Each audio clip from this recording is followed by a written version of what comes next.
दूसरी ओर देहरादून में भी अभी विजय सम्मान जो रैली है वो शुरू हो गई है। राहुल गांधी पहुंच गए हैं हेलीकॉप्टर के माध्यम से। अविनाश पांडे का संबोधन अभी आपको सुनाते हैं सीधा। उन वीर गति प्राप्त सैनिकों के सम्मान में जिन्होंने 1971 के सिर्फ महायुद्ध में ही नहीं बल्कि देश की सीमा में भी देश की सुरक्षा की रक्षा करते हुए अपने प्राणों की आहुति दी, बलिदान दिया, उनके सम्मान में कांग्रेस पार्टी की ओर से और उत्तराखंड की जनता की ओर से ये विजय सम्मान रैली का आयोजन किया गया है। जो दृश्य मैं यहां देख रहा हूं और आते हुए सड़कों पर जो मैंने देखा, जिस प्रकार का जोश, जिस प्रकार का उत्साह इस प्रदेश की जनता में उनके चेहरों पर दिख रहा है, यह एक बदलाव की लहर का एक इशारा है। निश्चित रूप से यह बदलाव की क्रांति जो कि उत्तर प्रदेश से उठने वाली है और पूरे देश को जो संदेश देगी, मैं ये समझता हूं कि आज के इस विजय सम्मान रैली का एक सबसे बड़ा संदेश जो आने वाले चुनाव में प्रदेश की जनता उन वीर भक्तों के सम्मान में और जो इस वीर भूमि की गाथा है उसको चलते हुए जो हमारा गौरव रहा है उसको फिर से हासिल करेगी।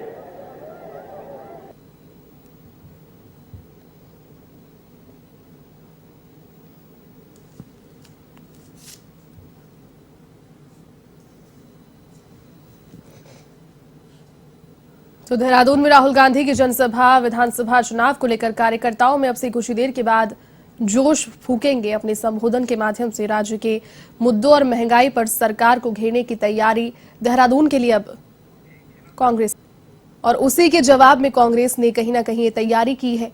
मिशन उत्तराखंड पर राहुल गांधी, बड़े बड़े कटआउट्स यहां पर सभी के आपको नजर आ रहे हैं। देहरादून में राहुल गांधी की जनसभाओं ने सुनने वाले काफी तादाद में लोग पहुंचे हैं। साथ ही इस कार्यक्रम में सैनिकों का सम्मान भी किया जाएगा। मिशन उत्तराखंड इसी के साथ में राहुल गांधी का आगाज हो गया है। हम सब कायल हैं और निश्चित रूप से आज इस परेड ग्राउंड में जिस ऊर्जा का संचारण आज इस हजारों की संख्या में आए हुए कांग्रेस के वीर योद्धाओं ने यहां से किया है, निश्चित रूप से माननीय राहुल गांधी जी और माननीय सोनिया गांधी जी के हाथों को मजबूती देगा। संघर्ष का समय है।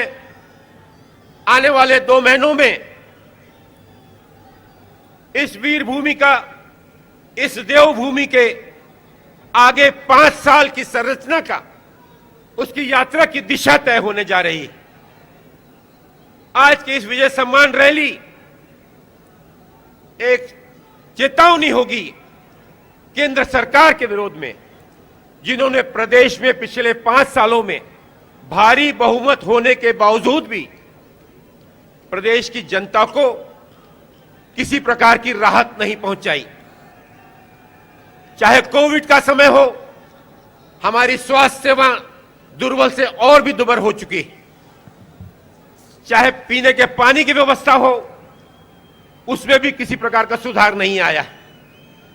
लेकिन दुर्भाग्य की बात यह है कि कांग्रेस की सरकार के द्वारा किए गए जो भी कार्यक्रम थे, आज भी उन्हीं कार्यक्रमों के नाम से फीते काटकर और वहां पर उसका उद्घाटन किए जा रहे हैं। सिर्फ लोगों को आज भी झूठे आश्वासन दिए जा रहे हैं। साथियों, माननीय राहुल जी मंच पर आ चुके हैं। मैं आपसे सबसे निवेदन करूंगा कि पूरे जोश के साथ मेरे साथ आवाज से आवाज मिलाकर ऐसी गूंज निकालें, ऐसा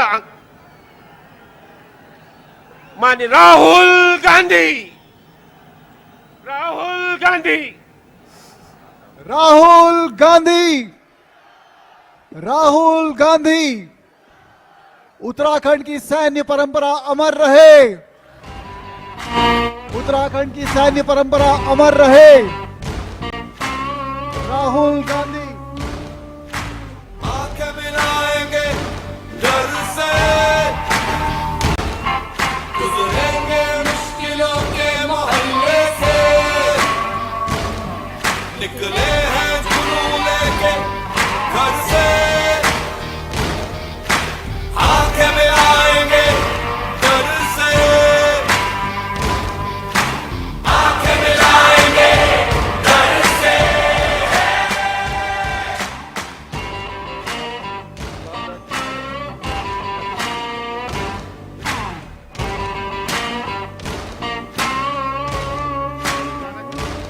सबके नजर से बेखौफ बारिश, कुछ फैसलों का मौसम है आया। सांसों ने मुझको जीने का मतलब समझाया।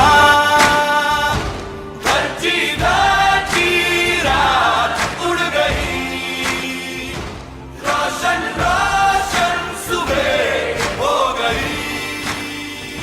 तो राहुल गांधी मंच पर पहुंच गए हैं। राहुल गांधी ने सबसे पहले मंच पर पहुंचते ही दिवंगत जनरल सीडीएस बिपिन रावत के चित्र पर पुष्प अर्पित कर उन्हें श्रद्धांजलि सबसे पहले मंच पर पहुंचते ही दी।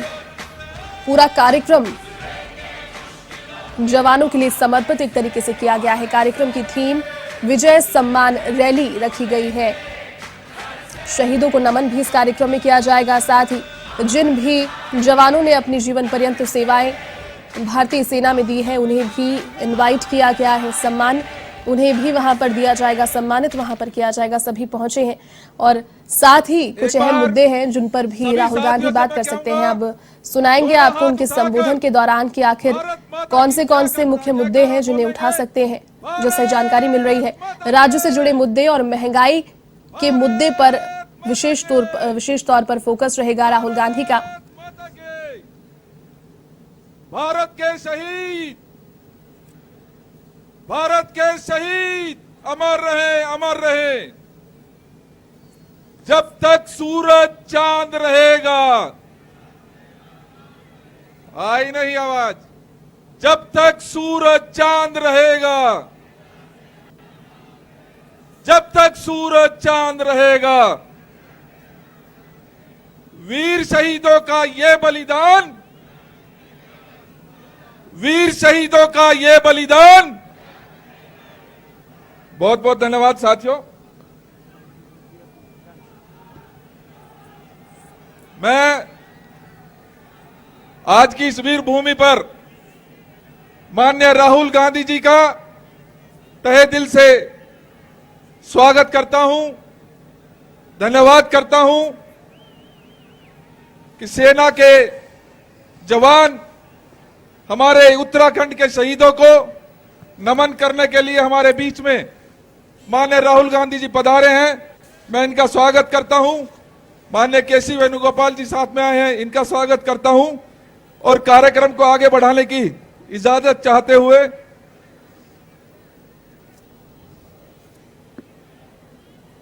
आप सभी से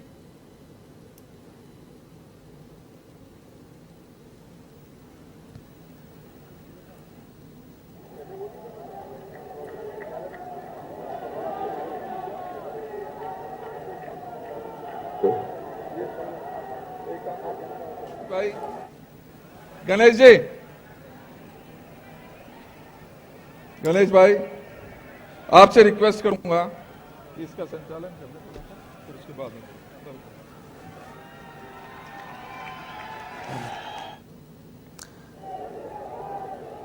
तो राहुल गांधी मंच पर पहुंच गए हैं। पारंपरिक टोपी पहनाकर और मोमेंटो देकर के स्वागत मंच पर उनका किया जा रहा है। अब से कुछ ही देर में उनका संबोधन इस मंच के जरिए आपको सुनाएंगे। आ जाओ। नहीं, आप आ जाओ। अच्छा। एक बार राहुल जी से। तो देहरादून के परेड ग्राउंड में कांग्रेस की ओर से विजय सम्मान रैली शहीदों के लिए और सेना के जवानों के लिए रखी गई है। जवानों को बुलाया गया है जिन्होंने अपनी सेवाएं इंडियन आर्मी के लिए दी है। किसी भी तरीके से प्रत्यक्ष परोक्ष रूप से जिन्होंने भी सेवाएं दी है उन्हें इनवाइट किया गया है। सरकार को घेरने की कोशिश भी यहाँ पर की जाएगी और साथ ही जो मुद्दे हैं राज्य से जुड़े हुए उनको भी माननीय उठाएंगे राहुल गांधी सामने। राहुल गांधी जी से रिक्वेस्ट करूंगा कि इस धरती के सपूत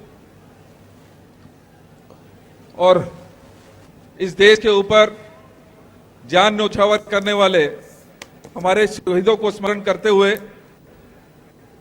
1971 की लड़ाई में प्रतिभाग करने वाले हमारी इस धरती के वीर सपूतों को मैं माननीय राहुल गांधी जी से रिक्वेस्ट करूंगा कि उनको सम्मानित करें, एक प्रतीक चिन्ह देकर और एक मोमेंटो देकर। माननीय भाई अब आप संभालें, यही नाम बोलो।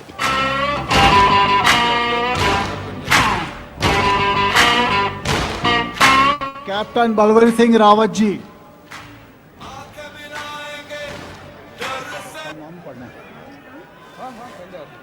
Lieutenant general captain Balveer Singh Rawat ji 1971 युद्ध के वेटरन जिन्होंने पश्चिमी सेक्टर में जंग लड़ी और दुश्मन का सामना किया। राहुल जी उनको सम्मानित करेंगे। लेफ्टिनेंट जनरल MC बदानी जी ट्रेनिंग से तो इंजीनियर थे पर पहले पूर्वी और फिर पश्चिमी सेक्टर में पोस्टेड रहे। राहुल गांधी जी उनको भी सम्मानित करेंगे। मेजर जनरल लाल जी ये कोर ऑफ इंजीनियर से रहे हैं और 1971 में जोधपुर से बुलाए गए और भारत माता की सेवा में तैनात रहे और अदम्य साहस का इन सब ने परिचय दिया।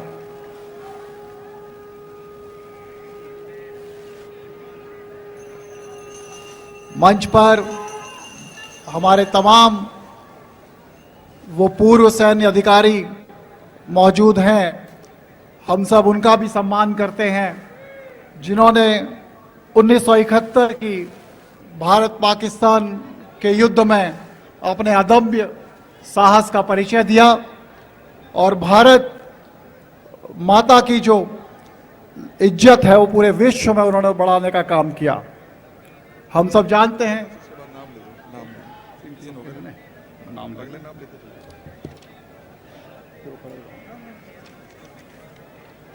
हमारे बीच में कर्नल BG भी हैं, पठानकोट में पोस्टेड रहे और अपने अन्य साथियों के साथ भारतीय रनवे की सुरक्षा की। कर्नल DK प्रधान जी भी हैं जो पुंछ में पोस्टेड रहकर 2 बड़ी लड़ाइयों में उन्होंने हिस्सा लिया। लेफ्टिनेंट कर्नल सूरवीर सिंह थापा जी पूर्वी सेक्टर में जाौर में से तैनात रहे। Lieutenant colonel SP Sharma ji पूर्वी और पश्चिमी दोनों ही सेक्टर में रहे, देश की सुरक्षा के लिए तैनात रहे। शहीद मेजर चित्रेश बिष्ट जी जो देहरादून में के यहीं के रहने वाले थे और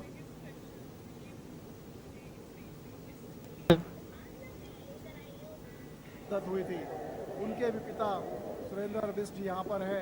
हम उनका भी यहाँ पर सम्मान, मन से सम्मान और स्वागत करते हैं।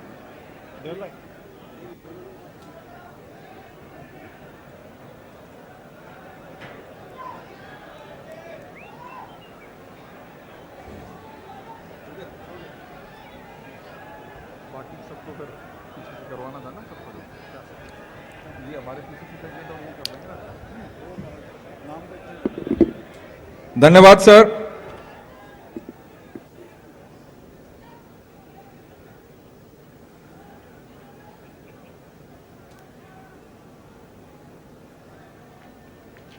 सारे ले दिए थे नाम।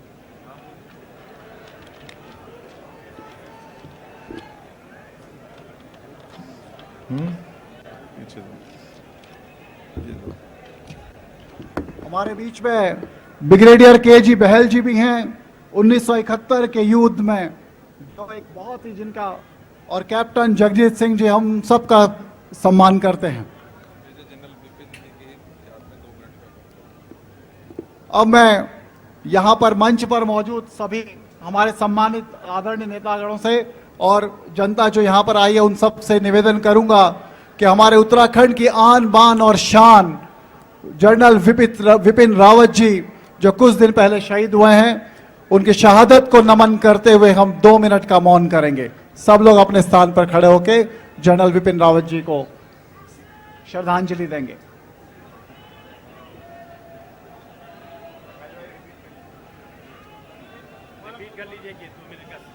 श्रद्धांजलि है जनरल विपिन रावत जी को, कोई नारे ना लगाए।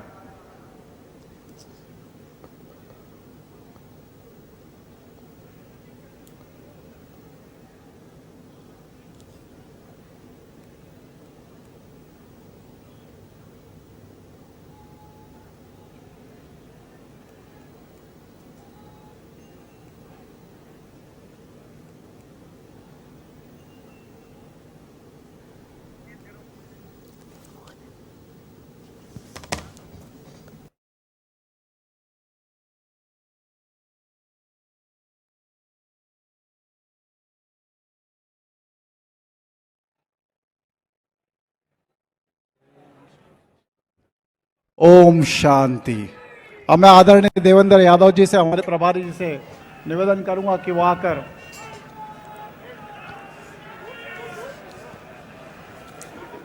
अब मैं उत्तराखंड के प्रभारी श्री देवेंद्र यादव जी से निवेदन करता हूं कि वो आगे की मंच की कार्रवाई को संभालें।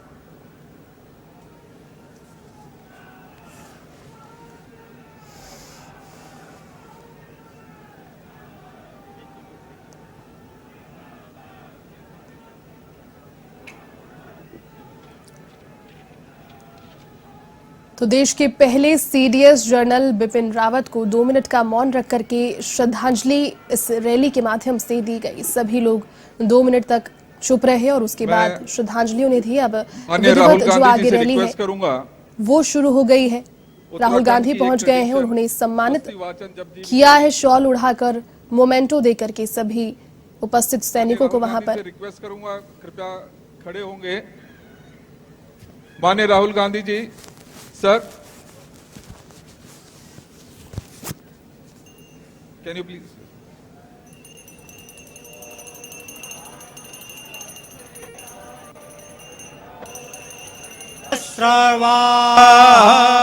स्वस्ति नः पूषा विश्ववेदाः स्वस्ति नस्तार्क्ष्यो अरिष्टानेमिः स्वस्ति नो बृहस्पतिर्दधातु ॐ भद्रं कर्णेभिः शृणोयामदेवा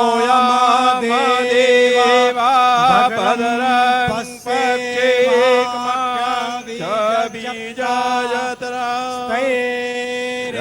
रङ्गैतुष्टुवाग्वं सस्तनो वृवासे महि देवाहितं यदायो विश्वानि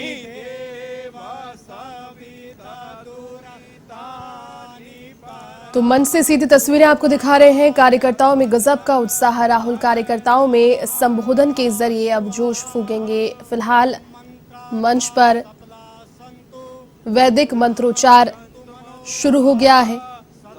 शहीदों के परिजनों से राहुल गांधी मिले, उन्हें सम्मानित उन्होंने किया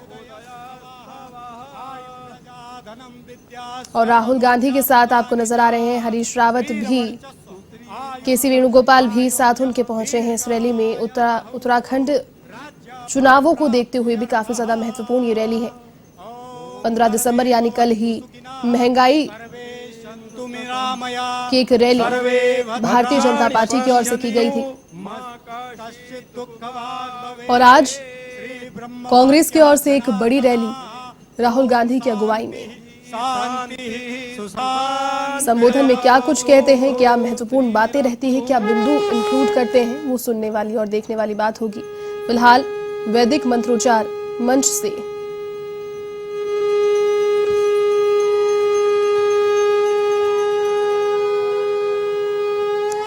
शहीदों के परिजनों को प्रियदर्शनी धन्यवाद। सैन्य सम्मान दिया धन्यवाद गया। सर। राहुल गांधी अभिवादन करते हुए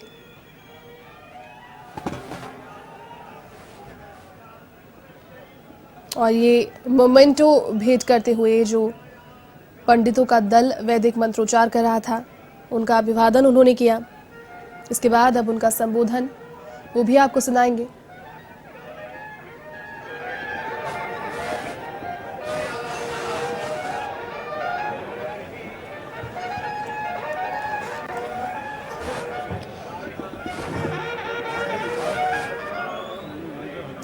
देखिए, कार्यक्रम की जिस तरीके से रूपरेखा बनाई गई है, कार्यक्रम डेडिकेट किया गया है आज के दिन को देखते हुए। 16 दिसंबर 1971 भारत पाकिस्तान युद्ध की 50वीं वर्षगांठ, भारत के ऐतिहासिक विजय का दिन, विजय दिवस के रूप में हर वर्ष मनाया जाता है। आदरणीय राहुल गांधी जी को भेंट करेंगे। Thank you.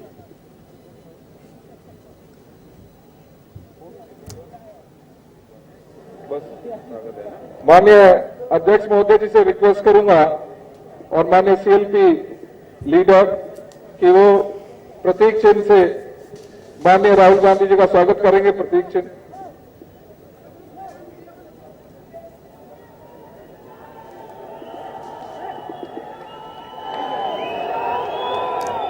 तो प्रतीक चिन्ह के साथ में स्वागत किया जा रहा है राहुल गांधी का इस जनसभा में।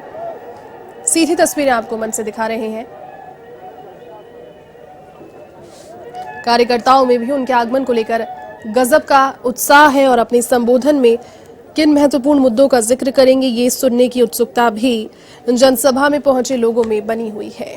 बीते दिनों राजस्थान में हुई महारैली में भी जमकर केंद्र सरकार पर बरसे थे कई मुद्दों पर। महंगाई के संबंध में महारैली की गई थी, लेकिन कई और मुद्दों पर भी घेरने की कोशिश की थी, जो कहीं ना कहीं एक अलग बॉडी लैंग्वेज राहुल गांधी का इन दिनों देखने को मिल रहा है। यकीनन एक्टिवनेस चुनावों को लेकर बहुत ज्यादा धन्यवाद। बुलंद नजर आ रही है कार्यकर्ताओं में उनके आगमन को लेकर, और हर राज्य में जाकर इस तरीके से सरकार की, जैसा कहते हैं कि दमनकारी नीतियां हैं, उनके विरुद्ध आवाज उठाना लोगों को भा भी रहा है।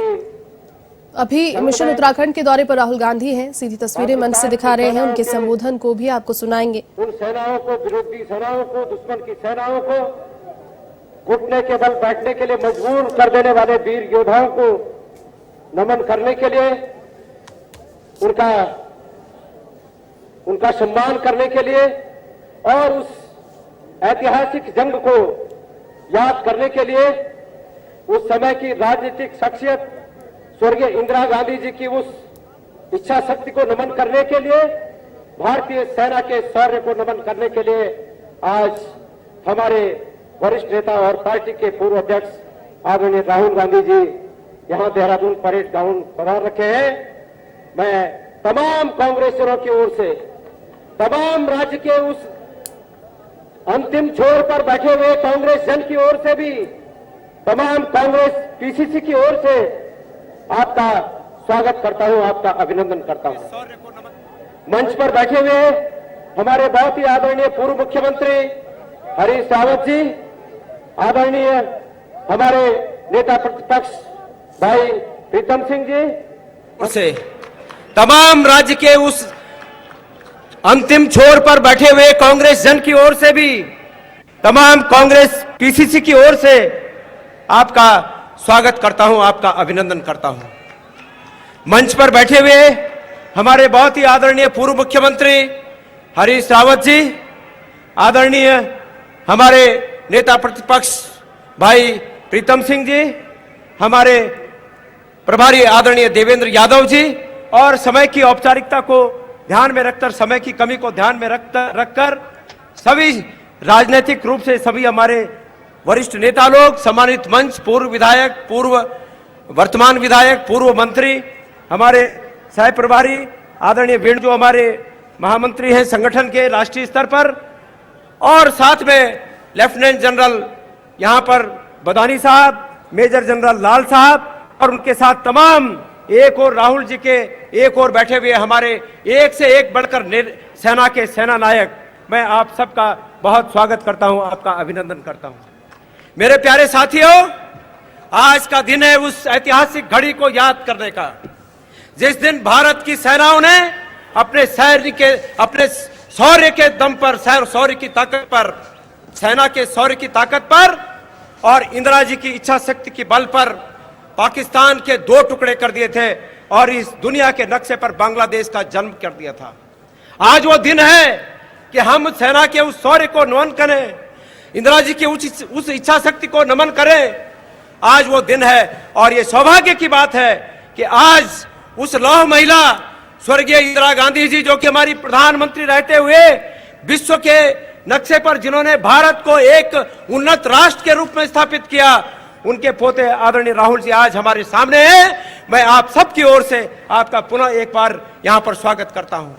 मेरे साथियों, आज पूरा देश राहुल जी की तरफ आशा की निगाह से देख रहा है, उम्मीद की नजरों से देख रहा है और मेरा विश्वास है कि आप इतने बड़ी संख्या में लोग यहां पर उत्तराखंड से, जगह जगह से, धारचूला से, पौड़ी से, टेहरी से, उत्तरकाशी से, चमोली से, रुद्रप्रयाग, उधम सिंह नगर, हरिद्वार, देहरादून, चंपावत, बागेश्वर, तमाम जगहों से जो लोग यहां पर बड़ी संख्या में आए हैं, वो इसी मैदान में सीमित न होकर पूरे देहरादून में आज ऐसा लग रहा है कि ऐतिहासिक ये जनसभा है। इससे पहले ऐसी जनसभा कभी हुई नहीं।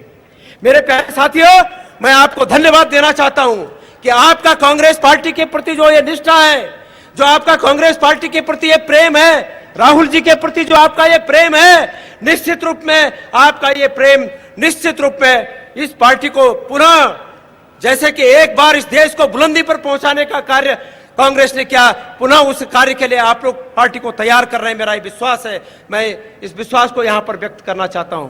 आदरणीय राहुल जी, मुझे बड़ी खुशी है इस बात की कि आपने हमारे इस निमंत्रण को सहर्ष स्वीकार किया। आज उत्तराखंड, हमारे युवा और यहां के किसान आपको धन्यवाद देना चाहते हैं राहुल जी कि आपने किसानों की जो लड़ाई लड़ी और हमारे किसान भाइयों की एकता के साथ आपने जो पहले दिन से किसानों की लड़ाई लड़ी, आज किसान मानता है कि हमारे हितों की अगर कोई रक्षा कर सकता है तो राहुल गांधी जी हैं। आज अगर यहाँ का हमारा पुरोहित समाज अगर विश्वास करता है तो कांग्रेस पार्टी पर इसलिए विश्वास करता है कि हमने जो एक्ट ये सरकार उनके खिलाफ, उनके हितों के खिलाफ लाई थी, वो एक्ट कांग्रेस पार्टी ने उन्हें साथ दिया कि ये एक्ट वापस होना चाहिए, समाप्त होना चाहिए और सरकार को घुटनों के बल लाने के लिए मजबूर किया। सरकार घुटनों के बल मजबूर हुई और वो एक्ट समाप्त हुआ। राहुल जी, आपका मैं इस रूप में स्वागत करना चाहता हूं। हमें ये एहसास है कि कांग्रेस पार्टी का इतिहास बलिदान का इतिहास रहा है। कांग्रेस पार्टी में हमारे नेताओं ने आजादी से लेकर और अब तक कितने नेताओं ने अपना बलिदान दिया है इस देश और इस देश की एकता के लिए और अखंडता के लिए।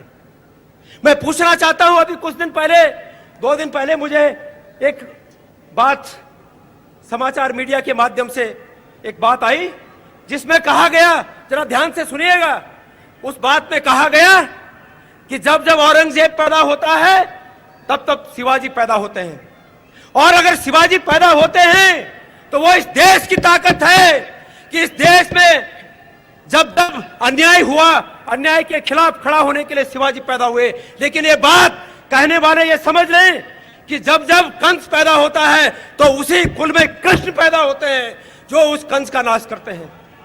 कृष्ण भी उसी कुल में पैदा होते हैं। जब जब हिरण्यकश्यप पैदा हुए तब तब प्रहलाद पैदा होते हैं और अन्याय के विरुद्ध लड़ाई लड़ते हैं, निर्णायक जंग लड़ते हैं।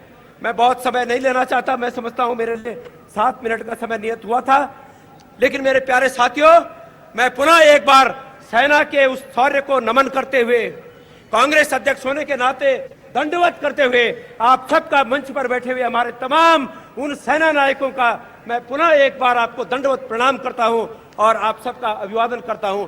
समय की कमी को देखते हुए अपने संबोधन को यहां पर विराम देता हूं। आप सब लोगों का बहुत बहुत धन्यवाद, जिनको यहां पर अंदर आने का मौका नहीं मिला, बाहर ही सड़कों पर घूम रहे हैं, उन लोगों को मैं विशेष रूप से मैं कहना चाहता हूं कि प्लीज बियर विथ अस, कृपया हमारे साथ अपनी सहानुभूति बना के रखिए, क्योंकि ये जगह की कमी हो गई। लेकिन आपका प्रेम राहुल जी के लिए, आपका प्रेम कांग्रेस पार्टी के लिए और आपकी श्रद्धा सेना के हमारे नायकों के लिए जो है वो अक्षुण्ण है और अक्षुण्ण रहेगी।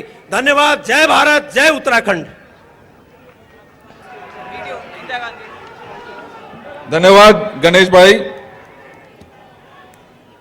अब एक बहुत सुंदर इंदिरा जी की स्मृति में एम सेना के शौर्य के प्रदर्शन का एक बहुत सुंदर वीडियो हमारी टीम ने तैयार किया है। मैं रिक्वेस्ट करूंगा कि कृपया वो वीडियो चलाएं।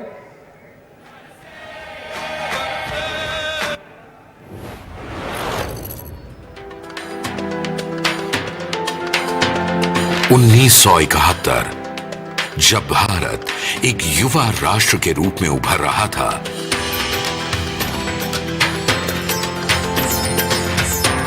एक महान लोकतंत्र जिसे एक जबरदस्त लीडरशिप की क़यादत हासिल थी, जो निडर होकर जोरदार तरीके से अपनी बात रखती थी,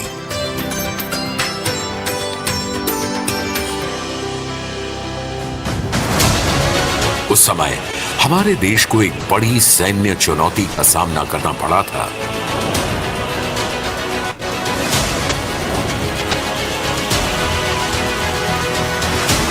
पाकिस्तानी हवाई जहाजों ने हमारे हवाई अड्डों पर बमबारी की।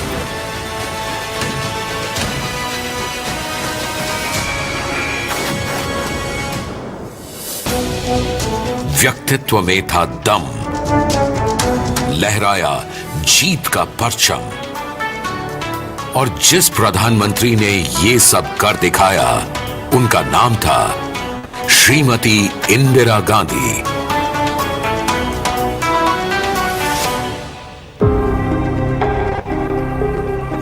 पाकिस्तान में लोकप्रिय नेता मुजीबुर रहमान के चुनाव जीतने के बावजूद सेना ने उन्हें सत्ता सौंपने से इनकार ही नहीं किया, बल्कि उन्हें गिरफ्तार भी कर लिया। इसके अलावा पूर्वी पाकिस्तान में चल रहे आंदोलनों के खिलाफ भी पाकिस्तानी सरकार ने मुहिम छेड़ दी थी। प्रधानमंत्री श्रीमती इंदिरा गांधी ने पड़ोसी देश में हो रही लोकतंत्र की इस हत्या को लेकर आवाज भी उठाई, लेकिन विश्व समुदाय ने उनकी बात नहीं मानी। मार्च 1971 में पाकिस्तान ने ऑपरेशन सर्च लाइट शुरू किया, जिसका मकसद पूर्वी पाकिस्तान के राजनेताओं और अल्पसंख्यक हिंदू समुदाय को निशाना बनाना था। ऑपरेशन सर्च लाइट में 10 लाख से अधिक लोग मारे गए।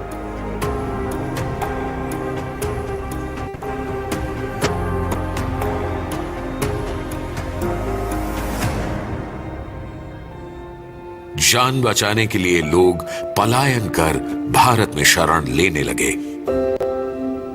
इस तरह बेशक 1 करोड़ से अधिक शरणार्थी भारत के लिए एक समस्या बनते जा रहे थे, लेकिन इंदिरा जी का मानवीय दृष्टिकोण उस जन सैलाब को देश से खदेड़ने की इजाजत नहीं दे रहा था। श्रीमती इंदिरा गांधी ने समस्या के समाधान के लिए यूनाइटेड नेशन से भी अपील की, लेकिन कोई जवाब नहीं मिला। इंदिरा गांधी समझ गईं कि भारत को खुद ही इस संबंध में कोई कदम उठाना होगा। उन्होंने भारतीय फौज से बातचीत करके उसे युद्ध के लिए तैयार रहने का आदेश दिया।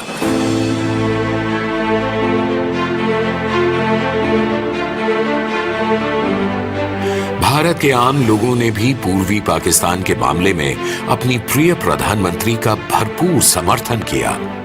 इसके अलावा श्रीमती इंदिरा गांधी अलग अलग देशों में जाकर सभी प्रमुख विश्व नेताओं से मिली और उनका समर्थन हासिल करने में भी सफल रही। सिर्फ 6 महीने में उन्होंने विश्व समुदाय को अपने पक्ष में मोड़ लिया। अब दुनिया के अधिकांश मुल्क भारतीय प्रधानमंत्री श्रीमती इंदिरा गांधी के समर्थन में खड़े हो गए थे। भारतीय सेना ने इस मौके का भरपूर फायदा उठाया और सिर्फ 2 हफ्ते में पाकिस्तानी फौज को धूल चटा दी।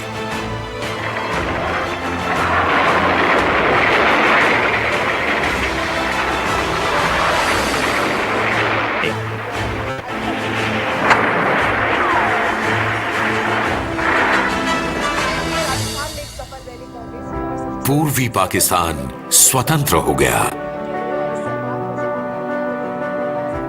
और बांग्लादेश के रूप में एक नए राष्ट्र का जन्म हुआ। इस तरह इंदिरा जी ने हमारे पड़ोस में एक बार फिर लोकतंत्र की बहाली की। जंग में 93,000 से ज्यादा पाकिस्तानी सैनिकों ने आत्मसमर्पण किया था। इस दौरान श्रीमती गांधी ने अपने पद और गरिमा के अनुसार ही आत्मविश्वास से भरपूर दृढ़ता और व्यवहार कुशलता का परिचय दिया।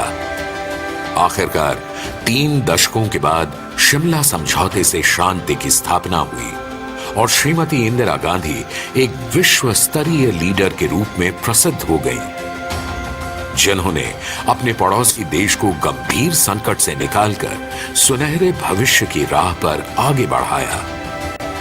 वे लोकतांत्रिक मूल्यों को बचाने के लिए जी जान से लड़ी। हालांकि पश्चिमी देशों ने उनकी मदद करने से साफ इनकार कर दिया था, लेकिन पूरा भारत उनके साथ खड़ा था, क्योंकि मानवाधिकारों और लोकतांत्रिक मूल्यों को लेकर कोई समझौता नहीं किया जा सकता। आज हम श्रीमती इंदिरा गांधी को उनकी दृढ़ता और उनके जन हितैषी कार्यों के लिए याद करते हैं। श्रीमती इंदिरा गांधी, जिन्होंने भारत को एक स्वतंत्र और गौरवशाली राष्ट्र बनाने में अपना अहम योगदान दिया और विश्व भर में भारत को एक विशेष पहचान दिलाई।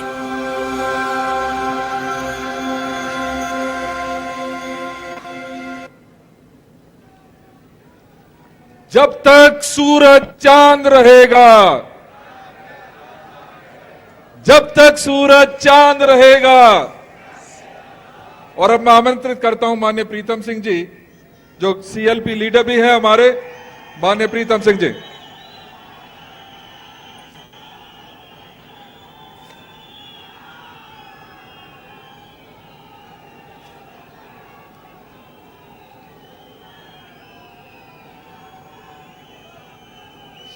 शहीदों की चिताओं पर हर बरस लगेंगे मेले, वतन पर मर मिटने वालों का यही निशान बाकी है।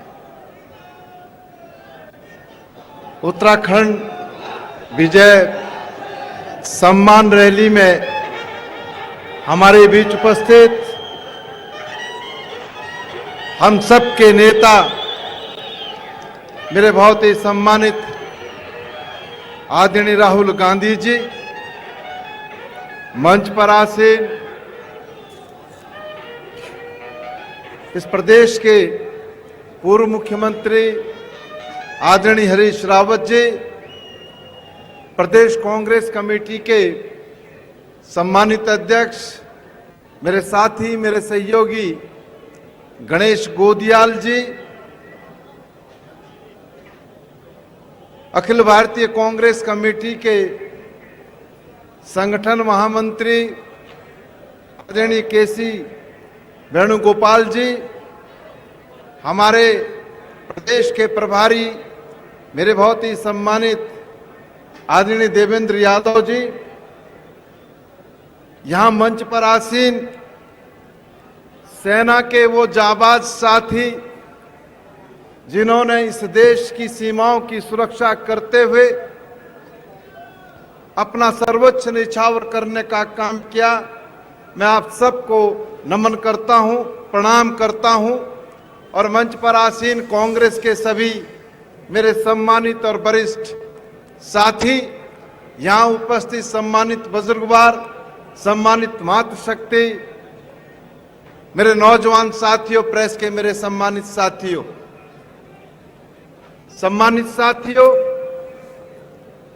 आज का दिवस विश्व के इतिहास में अपनी अलग पहचान रखने का काम करता है। आज ही के दिन इंदिरा गांधी जी के नेतृत्व में, जनरल मानेकशॉ जी के नेतृत्व में भारत की सेना ने ऐसा पराक्रम दिखाने का काम किया कि पाकिस्तान को 2 टुकड़ों में विभाजित करने का काम किया। और ऐसा कारनामा ना भूतो ना भविष्यति, ना तो पहले हुआ है और ना ही भविष्य में होने की संभावना है। आज आप हम सब लोग इंदिरा गांधी जी के उस सशक्त नेतृत्व को याद कर रहे हैं, जिस सशक्त नेतृत्व को विश्व जो है इंदिरा गांधी जी को लौह महिला के रूप में पहचानने का काम करता था। और मेरे सम्मानित साथियों, मैं राहुल जी का आभार व्यक्त करना चाहता हूं, राहुल जी को धन्यवाद देना चाहता हूं कि राहुल जी ने इस स्वर्ण जयंती को मनाने के लिए उत्तराखंड की सरजमी को चुनने का काम किया। राहुल जी, हम आपका आभार व्यक्त करते हैं, आपको धन्यवाद देते हैं। मेरे सम्मानित साथियों,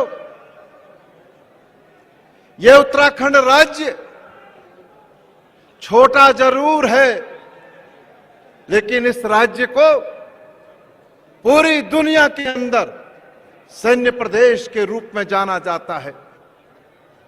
और मुझे कहते हुए फक्र होता है कि उत्तराखंड के सेना के जवानों ने इस देश की सरहदों की सुरक्षा करते हुए अपना बलिदान देने का काम किया है, और मैं उनके बलिदान को नमन करता हूं, प्रणाम करता हूं। और साथियों, कहना चाहता हूं, राहुल गांधी जी आज हमारे बीच में हैं, और राहुल जी का और इस उत्तराखंड का और देहरादून का चोली दामन का साथ है, और चोली दामन के साथ को कभी अलग नहीं किया जाता है। इस देश के प्रथम प्रधानमंत्री पंडित जवाहरलाल नेहरू जी ने देश की आजादी की जंग लड़ते हुए इसी देहरादून की जेल में डिस्कवरी ऑफ इंडिया लिखने का काम प्रारंभ किया। इंदिरा जी लगातार अपना प्यार और स्नेह हमको देने का काम करती रही, और राजीव जी, जिन्होंने यहां से शिक्षा ग्रहण करके देश के प्रधानमंत्री के रूप में कार्य करते हुए 21वीं सदी के भारत के निर्माण की नींव रखने का काम किया। और आज राहुल गांधी जी हमारे बीच में विराजमान है। राहुल गांधी जी ने अपनी शिक्षा यहीं पर पूरी करने का काम किया, और राहुल जी का और हमारा इस उत्तराखंड का जो साथ है, मैं समझता हूं कि कोई ताकत इसको अलग नहीं कर सकती है। और साथियों, आज आपसे कहना चाहता हूं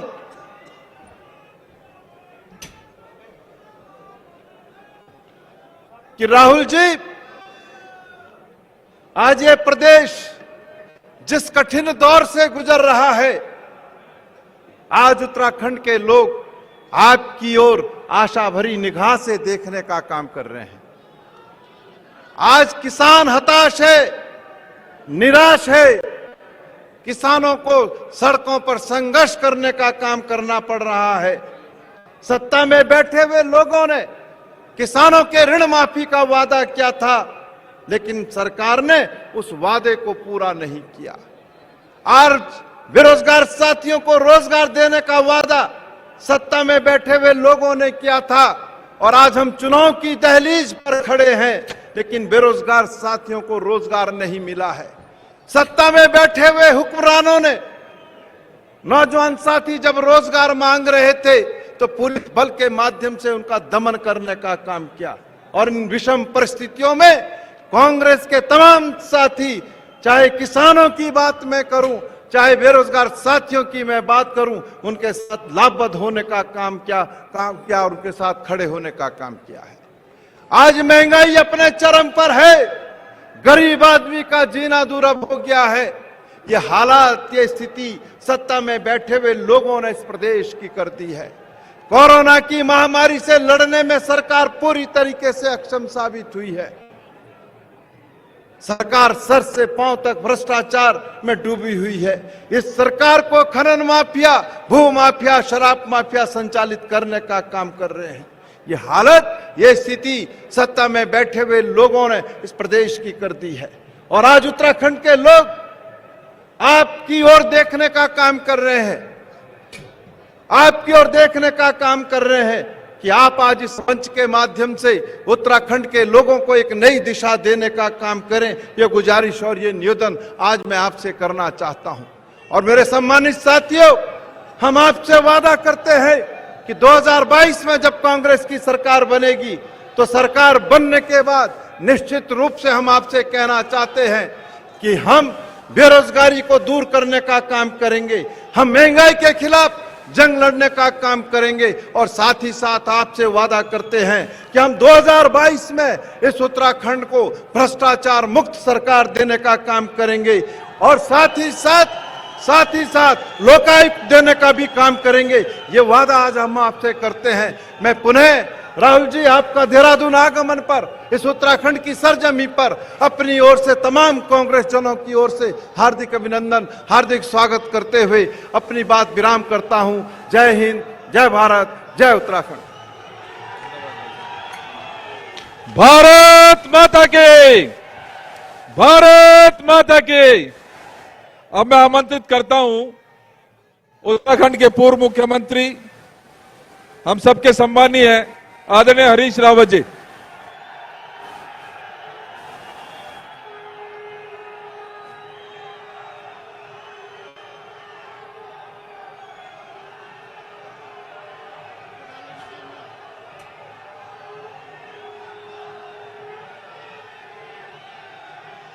माननीय राहुल जी, मंचासीन हमारी महान सैन्य परंपरा के सभी प्रतीक पुरुष, मंचासीन कांग्रेस का सारा शीर्ष नेतृत्व, बहनों और भाइयों, मैं आप सबको प्रणाम करते हुए आप सबकी तरफ से उत्तराखंड के गांव-गांव में आज राहुल जी की इस रैली पर टकटकी लगाकर देखने के लिए बैठे हुए सभी भाई बहनों की तरफ से राहुल जी आपका बहुत बहुत बहुत स्वागत करता हूं। हम अभिभूत हैं, आप हमारी महान सैन्य परंपरा को एक महान ऐतिहासिक दिन के मौके पर प्रणाम करने और उसका अभिवादन करने के लिए यहां पधारे। एक अजीब रिश्ता है आपके बीच में और बलिदानी लोगों के बीच में। 1971 की लड़ाई में हमारे 250 से ज्यादा वीर सैनिक शहीद हुए, सैकड़ों घायल हुए। वीरता का नया इतिहास बना। आज उस इतिहास के उन पन्नों में हमारी वीरता की परंपरा की गाथा को लिए हुए महावीर दीवान सिंह दानू के बेटे भतीजे भी यहां पर आए हैं, जो पहले महावीर चक्र थे। तो दूसरी तरफ अभी अभी एक नौजवान ऑफिसर चित्रेश बिष्ट शहीद हुए थे, जिनके घर आप सांत्वना देने पहुंचे थे। उनके पूज्य पिता भी इस मंच पर आसीन है। हमारी बलिदानी परंपरा यहां पर आसीन है। वो आपसे कहने के लिए आई है कि हम आपके बलिदान के रिश्ते को समझते हैं। वो कहने के लिए आई हैं कि आप ये अभूतपूर्व क्षण जब हम दुनिया के नक्शे पर एक नया इतिहास बना सके, एक अभूतपूर्व सर्जिकल स्ट्राइक के जरिए एक नए देश का उद्भव कर सके, वो तब संभव हुआ जब हमारे साथ इंदिरा गांधी जैसा अभूतपूर्व नेतृत्व था, जिसकी ललकार ने अमेरिका के 7वें बेड़े को बंगाल की खाड़ी छोड़ने के लिए मजबूर कर दिया था। राहुल जी, इस धरती का आपसे बहुत प्यार का भी नाता है। जब हम विपत्ति में थे, जब केदारनाथ की त्रासदी में सारा उत्तराखंड त्राहिमाम कर रहा था, आप अकेले राष्ट्रीय नेता थे। राहुल गांधी अकेले राष्ट्रीय नेता थे जो हमारी धरती पर आए और जिन्होंने हमारे आंसू पोंछने का काम किया। हमारे आंसू पोंछने आए। जब मैं यहां मुख्यमंत्री बनकर के आ रहा था, राहुल जी ने मुझसे कहा, केवल एक दायित्व सौंप रहा हूं कि केदारनाथ की त्रासदी के दाग घाव मिटने चाहिए, पुनर्वास होना चाहिए, पूर्ण पुनर्निर्माण होना चाहिए। राहुल जी, आज तो लोग हमारी बनाई गुफाओं में योग करने भी आ रहे हैं। वो तभी आप आ रहे हैं जब आपकी सरकार ने 2015-16 में वो अभूतपूर्व काम करके दिखाया कि आज एक भी शिकायतकर्ता नहीं मिलता कि केदारनाथ त्रासदी में हमारी उपेक्षा हुई, हमको लाभ नहीं पहुंचा। आज हमारे तीर्थ पुरोहित आपको धन्यवाद देने के लिए आए, इसलिए आए कि इनकी लोकतांत्रिक लड़ाई को कांग्रेस ने लड़ा, कांग्रेस ने केदारनाथ बनाया, और हमारे बाद जो लोग आए उन्होंने हमारी परंपराओं को, हमारे मंदिरों की स्वायत्तता को छीनने का काम किया। और एक अभूतपूर्व लोकतांत्रिक लड़ाई जिस तरीके से आपके नेतृत्व में किसानों ने लड़ी और जीती, उसी तरीके से देवस्थानम बोर्ड के खिलाफ भी इस उत्तराखंड की धरती में एक अभूतपूर्व लोकतांत्रिक लड़ाई लड़ी गई। और हम कांग्रेस के लोग अपने तीर्थ पुरोहितों के साथ उस लड़ाई को जीतने में सफल हुए हैं। आज वो आपको धन्यवाद देते हैं। सब लोग सब धन्यवाद देने के लिए आए। राहुल जी, आपने उस समय हमको सहारा दिया जब हमारी अर्थव्यवस्था लड़खड़ा रही थी, पर्यटन नहीं चल पा रहा था, 4 धाम यात्रा को एक स्टार्टअप की जरूरत थी। आप पैदल चल करके केदारनाथ गए। आपने भोले से क्या मांगा ये तो आप और भोले जाने, मगर हमको सब कुछ मिल गया। और उसके बाद एक टर्न अराउंड शुरू हुआ। हमारी लस्त पस्त बढ़ी हुई अर्थव्यवस्था फिर से पुनर्जागृत हो गई, पर्यटन फिर से चल पड़ा और उत्तराखंड आर्थिक रूप से उठ करके खड़ा हो गया। राहुल जी, आज हम आपसे कहना चाहते हैं कि आप हमारी प्रेरणा बनकर इस संघर्ष में हमारे साथ आए। आप हमारे सेनापति हैं इस लड़ाई के, आप लोकतांत्रिक लड़ाई के सेनापति हैं।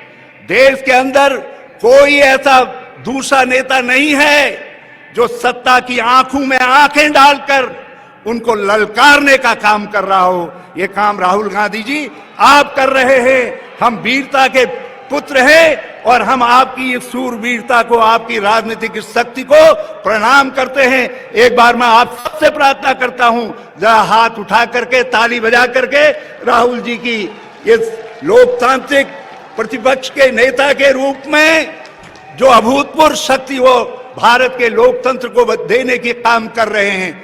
आज लोकतंत्र बचाने की लड़ाई में आप सबसे अग्रगणी सैनिक हैं और ये सैनिक धरती का उत्तराखंड आपको आपकी इस लड़ाई में बहुत बहुत आशीर्वाद, बहुत बहुत शुभकामनाएं देने का काम करता है। राहुल जी, हमारा वादा है आपसे, हम सब लोग एकजुट होकर, सारे कांग्रेस जन, ये तो केवल अपने साथियों के नेतृत्व के प्रतीक के रूप में यहां पर आए हैं। और मैं जान लूं तुम लोग बहुत कष्ट उठे, बहुत आप सब दूर दूर बटे अपन पैंस खर्च में कष्ट उठे यक आया था। मैं आप सबको हृदय की गहराई से बहुत बहुत धन्यवाद देता हूं।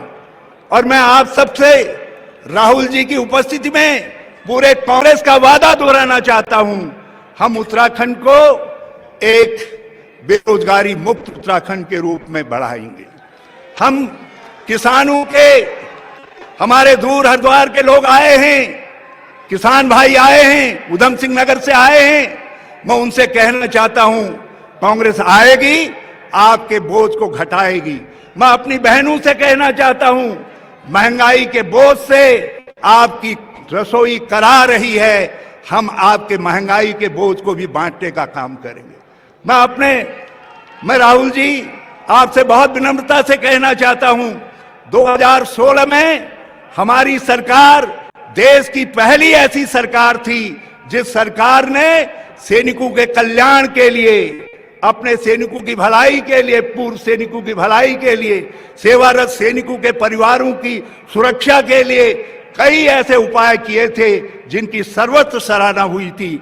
हम फिर से अपनी उस परंपरा को आगे बढ़ाने का काम करेंगे।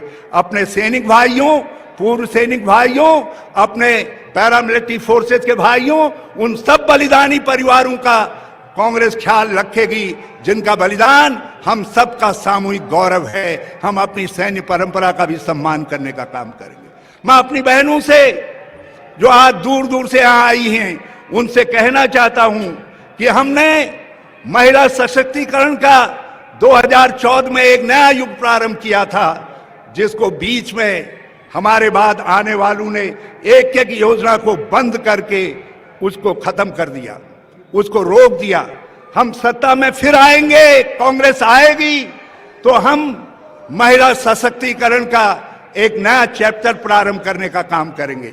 आर्थिक सशक्तिकरण के लिए हम उत्तराखंड को, राहुल जी, एक महिला आर्थिक सशक्तिकरण के मॉडल के रूप में विकसित करने का काम करेंगे, उसको आगे बढ़ाने का काम करेंगे।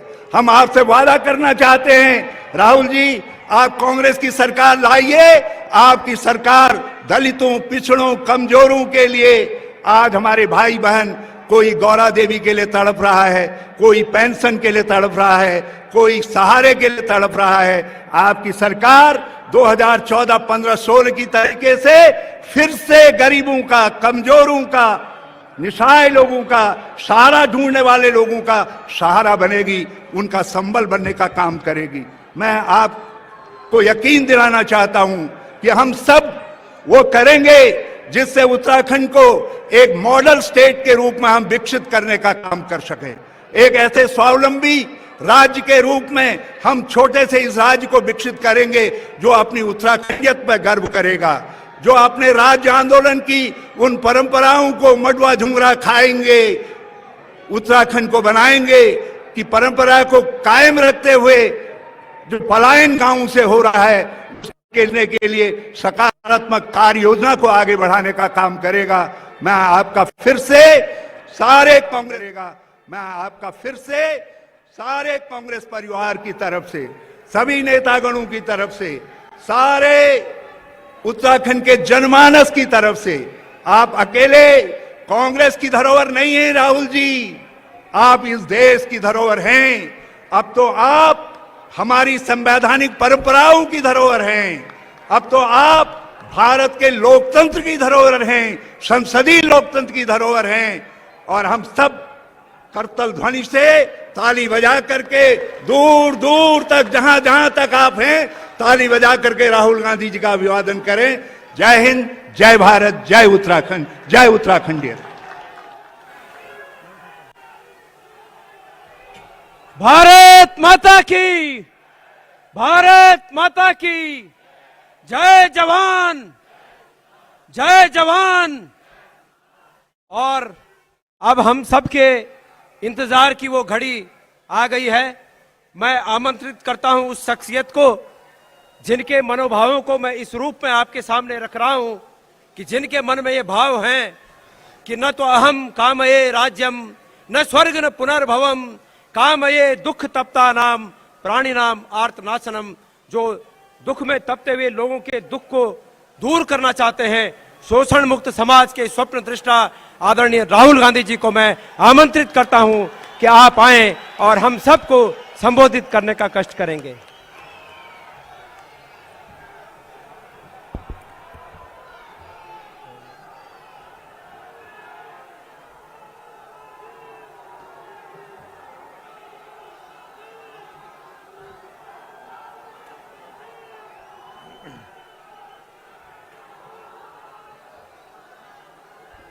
केसी वेणुगोपाल जी, देवेंद्र यादव जी, गणेश गोडियाल जी, प्रीतम सिंह जी, हरीश रावत जी, प्रदीप टमटा जी, स्टेज पे हमारे सब एक्स सर्विसमैन, कांग्रेस पार्टी के वरिष्ठ नेता, भाइयों और बहनों, प्रेस के मित्रों, आप सबका यहां बहुत बहुत स्वागत।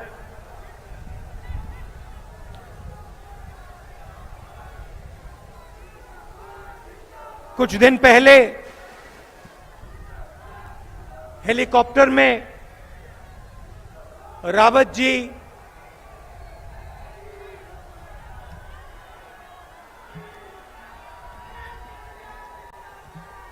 की मृत्यु हुई, उनकी पत्नी और आर्मी के बाकी लोगों की मृत्यु हुई, उनकी आज हम याद करते हैं। जब मैं यहां आ रहा था, मैं सोच रहा था कि उत्तराखंड के साथ मेरा क्या रिश्ता है, और याद आया कि जब मैं छोटा था,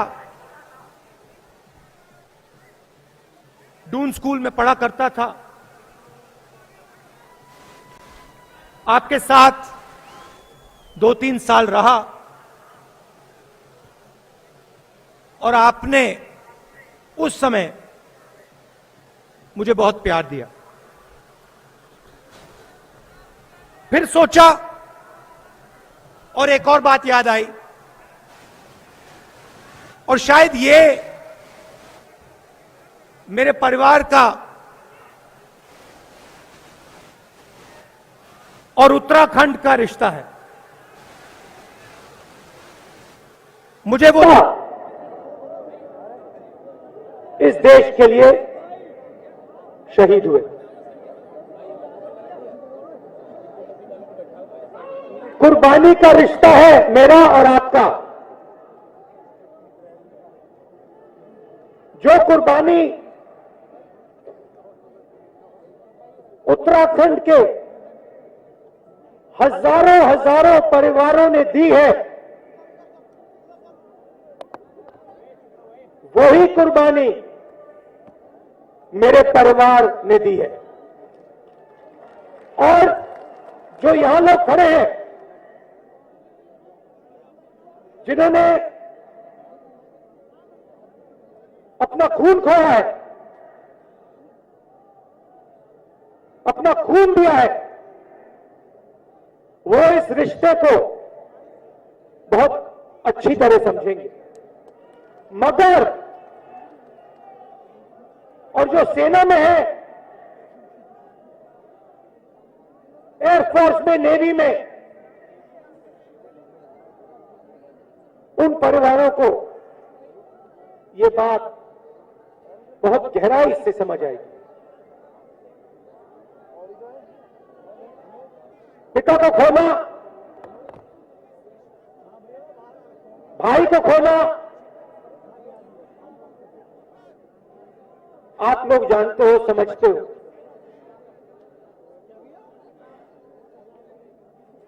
मगर जिस परिवार ने ऐसी कुर्बानी नहीं दी,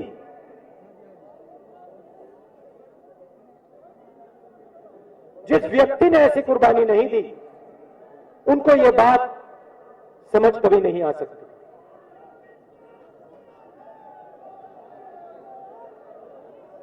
ये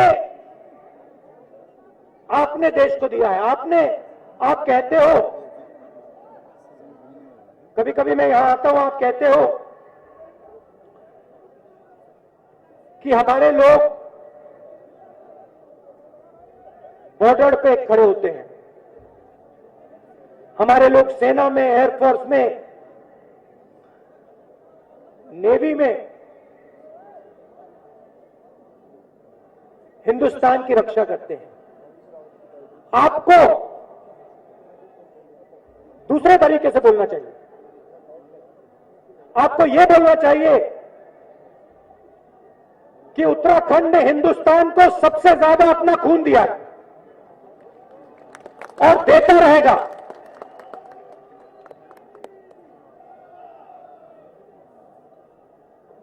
बांग्लादेश की लड़ाई हुई,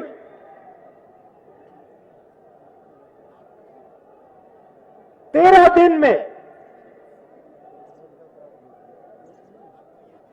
दिन में पाकिस्तान ने अपना सिर झुका दिया। आमतौर से युद्ध 6 महीने, 1 साल, 2-3 साल चलता है।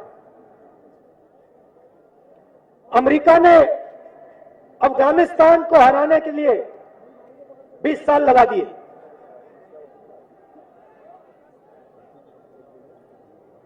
हिंदुस्तान ने पाकिस्तान को 13 दिन में हरा दिया।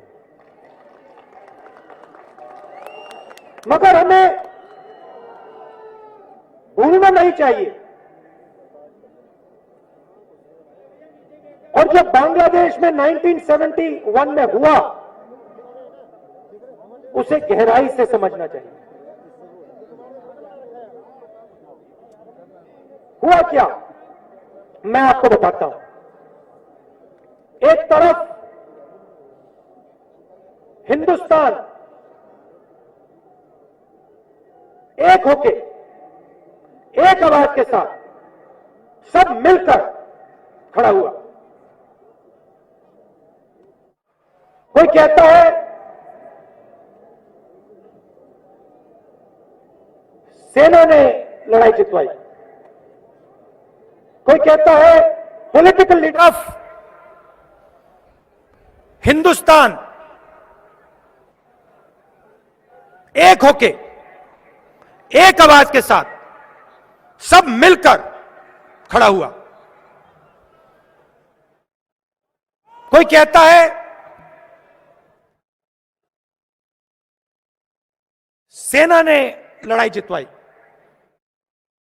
कोई कहता है पॉलिटिकल लीडरशिप ने लड़ाई जितवाई, कोई कहता है नेवी ने लड़ाई जितवाई, कोई कहता है एयरफोर्स ने लड़ाई जितवाई। नहीं, हिंदुस्तान के हर व्यक्ति ने, हर जात ने, हर धर्म में एक साथ मिलकर पाकिस्तान को हराया।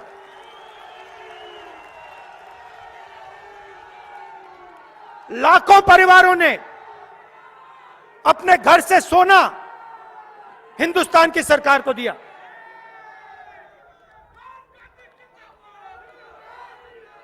बिना बहाने, बिना एक शब्द, बिना मांगे लाखों लोगों ने अपना सोना, घर का सोना सरकार को दे दिया। और यहां स्टेज पे हमारी लीडरशिप बैठी है।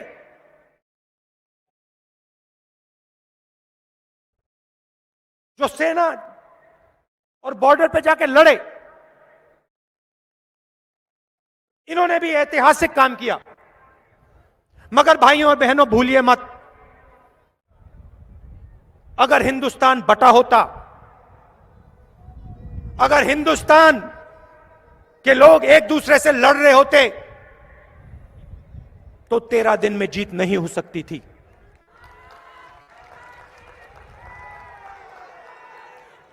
दूसरी बात, 13 दिन में जीत क्यों हुई? क्योंकि भाई और बहनों, पाकिस्तान बटा हुआ था। पाकिस्तान के अंदर लड़ाई थी। ईस्ट पाकिस्तान और वेस्ट पाकिस्तान के अंदर लड़ाई थी। पाकिस्तान कमजोर था। यह सबसे जरूरी लेसन है। जब हिंदुस्तान एक होकर खड़ा होता है, एक आवाज से बोलता है, तो अमेरिका की 7th फ्लीट घूमकर वापस चली जाती है। कोई खड़ा नहीं हो सकता इस देश के सामने अगर यह देश एक साथ मिलकर एक आवाज के साथ बोलता है। कोई शक्ति नहीं है दुनिया में भाई और बहनों, दुख की बात क्या है? आज देश को बांटा जा रहा है, देश को कमजोर किया जा रहा है, कमजोर किया जा रहा है। एक भाई को दूसरे भाई से लड़ाया जा रहा है, एक भाई दूसरे भाई को डरा रहा है,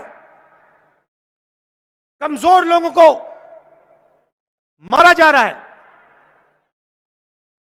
और पूरी की पूरी सरकार 2-3 लोगों के लिए, 2-3 पूंजीपतियों के लिए चलाई जा रही है।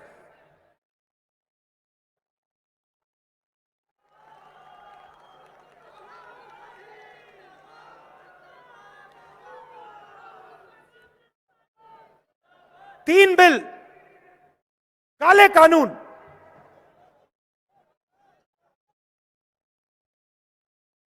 किसानों के खिलाफ, उनकी मदद करने के नहीं, उनको खत्म करने के लिए बनाए गए। पूरे देश के किसान खड़े हुए, एक साथ खड़े हुए, पीछे नहीं हटे। देखिए क्या शक्ति है उनमें, डरे नहीं, पीछे नहीं हटे। एक साल बाद प्रधानमंत्री कहते हैं, हाथ जोड़ के कहते हैं, गलती हो गई,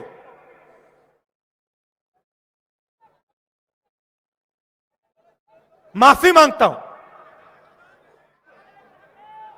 और फिर माफी मांगने के बाद जो 700 किसान शहीद हुए,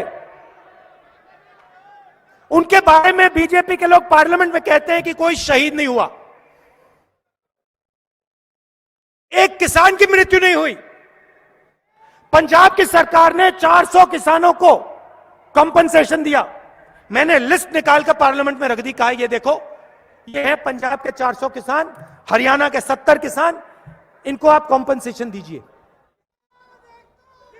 कंपनसेशन तक नहीं दी। किसके लिए काम किया जा रहा था? भाइयों और बहनों, ये गलती नहीं थी, ये साजिश थी। किसके लिए किया जा रहा था? दो उद्योगपतियों के लिए, 2-3 उद्योगपतियों के लिए। हिंदुस्तान के हर एक किसान की आमदनी की मेहनत उनसे छीनी जा रही थी। कांग्रेस पार्टी खड़ी हुई, किसान खड़े हुए, बाकी विपक्ष के लोग खड़े हुए, इसीलिए प्रधानमंत्री ने माफी मांगी।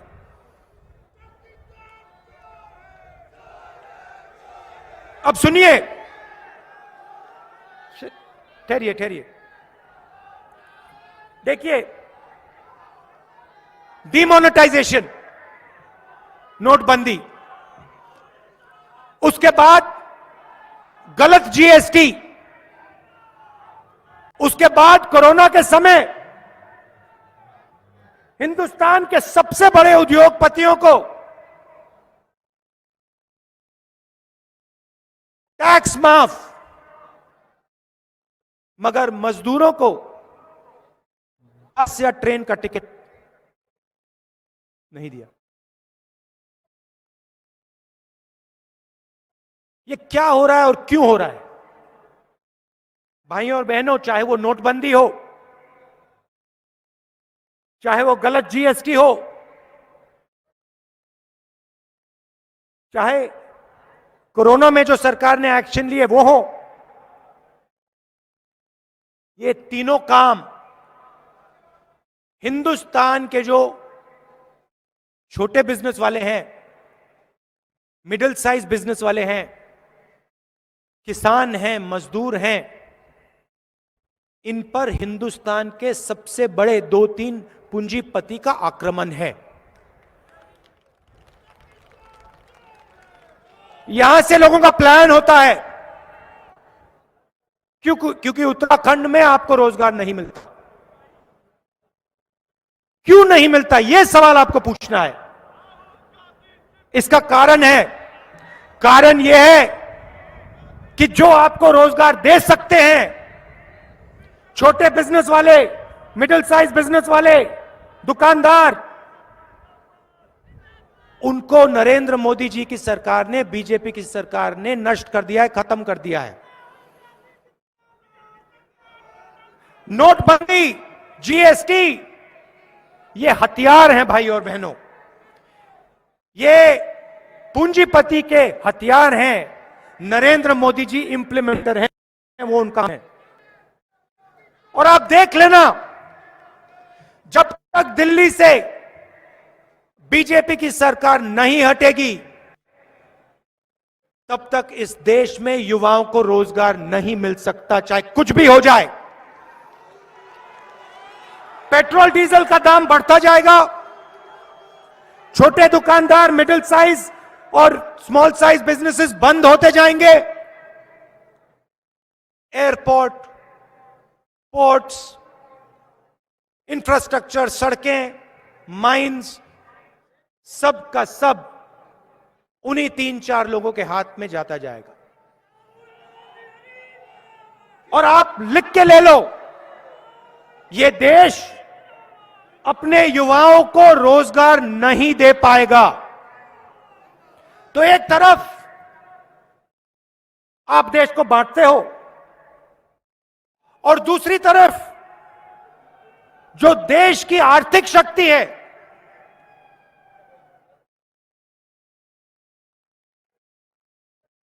उसको आप नष्ट करते हो। भाइयों और बहनों,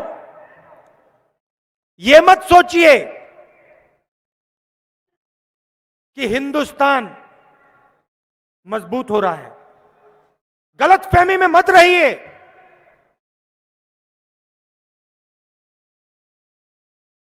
हेलीकॉप्टर, हवाई जहाज, तोप से देश मजबूत नहीं होता।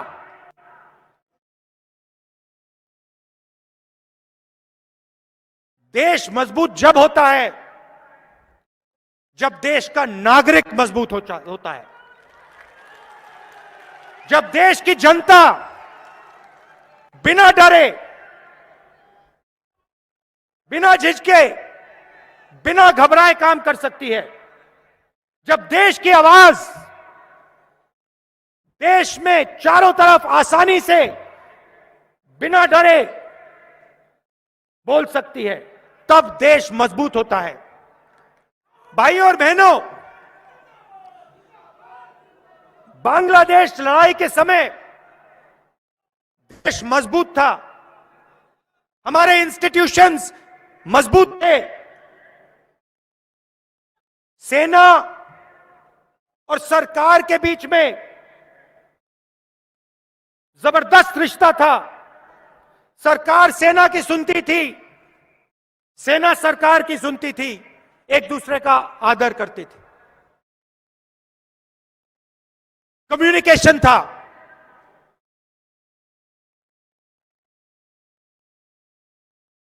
हिंदुस्तान की अर्थव्यवस्था मजबूत थी, इसीलिए पाकिस्तान को 13 दिन में हराया। आज वो हालत नहीं है। हमारे मीडिया वाले कुछ भी कह लें,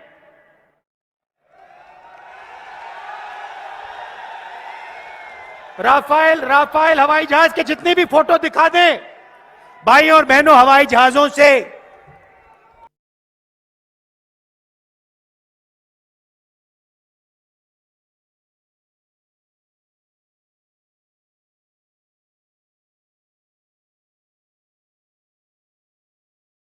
राहुल जी से, माननीय राहुल जी से, आप कहाँ हैं?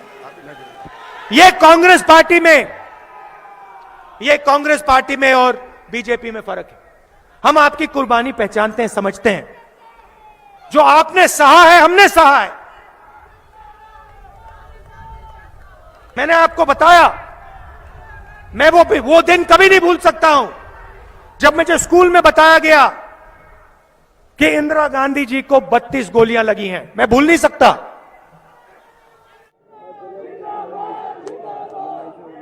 देखिए, आपने इंदिरा जी का नाम लिया। आज फंक्शन हुआ है, बांग्लादेश लड़ाई का फंक्शन हुआ है दिल्ली में, उसमें इंदिरा गांधी का नाम तक नहीं है।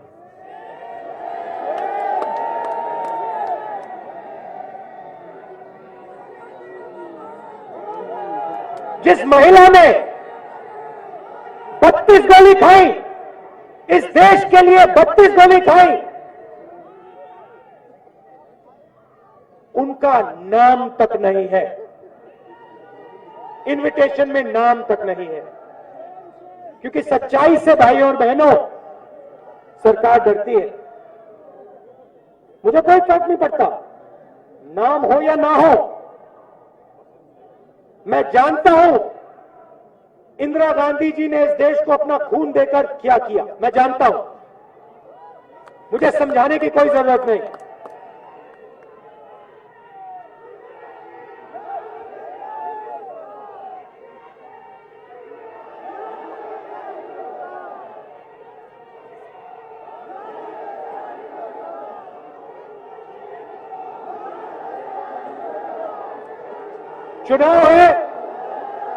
चुनाव है, मैं आपको 2-3 चीजें कहना चाहता हूं। 2-3 चीजें कहना चाहता हूं। आपके सामने सबसे बड़ी समस्या बेरोजगारी की है। आपके लोग यहां से पलायन करते हैं, बाकी प्रदेशों में जाते हैं। और आपकी दूसरी मुश्किल, दूसरी कठिनाई महंगाई।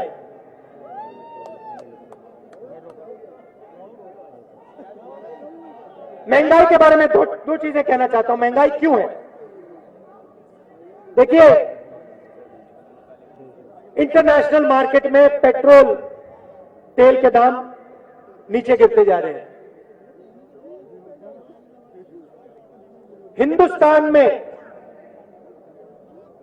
दुनिया में सबसे ज्यादा टैक्स पेट्रोल पे हिंदुस्तान में है। 10 लाख करोड़ रुपए नरेंद्र मोदी जी ने आपसे छीनकर हिंदुस्तान के सबसे बड़े अरबपतियों का कर्जा माफ किया है। रोज आप याद रखिए, आज जब आप जाएंगे स्कूटर में, गाड़ी में पेट्रोल भरेंगे, तो आप याद रखना, जो आपके जेब में से पैसा निकल रहा है वो हिंदुस्तान के सबसे बड़े अरबपतियों के जेब में सीधा जा रहा है। क्यों जा रहा है? क्योंकि वो 2-3 अरबपति नरेंद्र मोदी जी की मार्केटिंग करते हैं। आपके जेब में से पैसा निकलता है पेट्रोल पंप में, सीधा वो पेट्रोल पंप से इनके जेब में जाता है, और ये नरेंद्र मोदी जी की मार्केटिंग नरेंद्र मोदी जी के लिए करते हैं। आपने देखा होगा गंगा में बहुत लोगों ने स्नान किया, मगर ऐसा लगता है कि इतिहास में सिर्फ एक व्यक्ति ने गंगा में स्नान किया है, वो नरेंद्र मोदी, और किसी ने नहीं किया। बस एक व्यक्ति।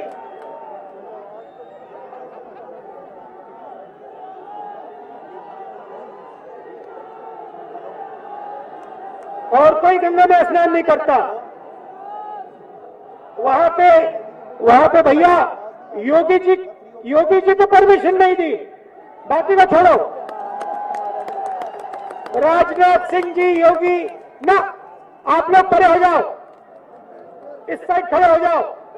नरेंद्र मोदी जी स्वयं एक ही हिंदुस्तानी है जो गंगा में स्नान कर सकता है। चलिए, रोजगार उत्तराखंड में जब आएगा, जब छोटे और मिडिल साइज बिजनेस वालों की मदद होगी। रोजगार जब आएगा जब किसानों की रक्षा होगी और किसानों को नई टेक्नोलॉजी का फायदा दिया जाएगा। 2-3 पूंजीपति को पूरा का पूरा धन देने से उत्तराखंड आगे नहीं जा सकता। और मैं आपको गारंटी देता हूं कि जब यहां कांग्रेस पार्टी की सरकार आएगी, किसानों की रक्षा होगी, उनकी पूरी मदद होगी। कानून बनाए जाएंगे तो उनके लिए बनाए जाएंगे, 2-3 पूंजीपति के लिए नहीं बनाए जाएंगे। और जो हमारे युवा हैं, जो स्मॉल एंड मीडियम बिजनेस वाले हैं, जो दुकानदार हैं, उनको सरकार पूरी सहायता देगी और एक बार फिर आपके इस प्रदेश में रोजगार पैदा होना शुरू होगा। आप सब आए, दूर दूर से आए, इतने प्यार से आपने मेरी बात सुनी, इसके लिए मैं आपको दिल से धन्यवाद करता हूं। नमस्कार, जय हिंद।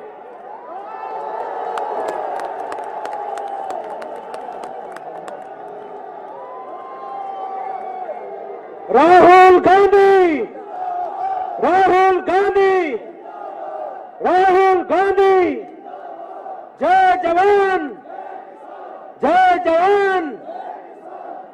मैं राहुल जी का उनके संबोधन के लिए बहुत ही सब यहां पर उपस्थित सभी लोगों की ओर से, उत्तराखंड के दूर दूर से पधारे हुए सभी लोगों की ओर से हार्दिक धन्यवाद करता हूं और आप सबके प्रति आभार व्यक्त करता हूं कि आपने जब तक राहुल जी का भाषण जारी था, आप लोग तन्मयता से उनका भाषण, अंतिम स्थान पर बैठा हुआ व्यक्ति भी उनका भाषण सुन रहा था। आप सबका बहुत बहुत धन्यवाद। भारत माता की, भारत माता की। धन्यवाद, आप सब लोगों का बहुत बहुत धन्यवाद। और सभी लोगों से निवेदन है कि जो साथ में आए हैं वो सब अपने, जब तक सभी लोग एक साथ नहीं हो जाते तब